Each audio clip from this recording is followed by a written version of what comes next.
We focused on a number of areas, so selection, which I'll talk about now, attraction, and ultimately then how we can support individuals as well. So I'll start with selection, because ultimately, as great as it can be to broaden the pool coming in, if we're not getting our selection right, then ultimately that will narrow the pool almost instantly. So when we've looked at selection, we've taken a bit of a step back, and we've focused back on our Aon impact model, and that's one of the ways that we identify talent within our organisation, and then look to how we can use the information in there to identify strengths and skills within the candidates that we want to look at. So rather than focusing on their backgrounds, rather than focusing on experience they've got, focusing on strengths and focusing on skills.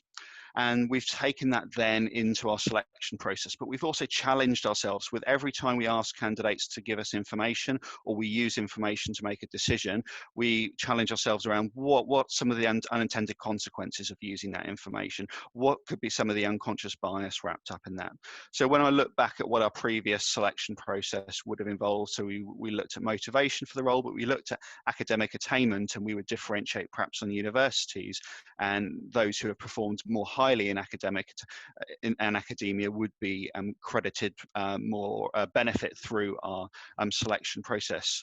We perhaps previously looked at competency-based selection approaches as well, and we've evolved that over the last couple of years now to hopefully having a much fairer and more equitable process. So we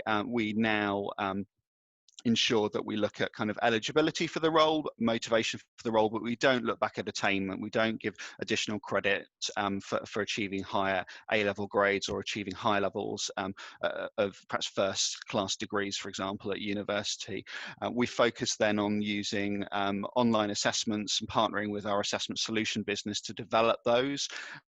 to identify skills that we need and strengths that we need. And then ultimately, we've then taken that through into our interviews and our assessment centres as well, focusing on a strength-based approach. So rather than focusing on attainment and what people have done in the past, focusing on potential. In attraction,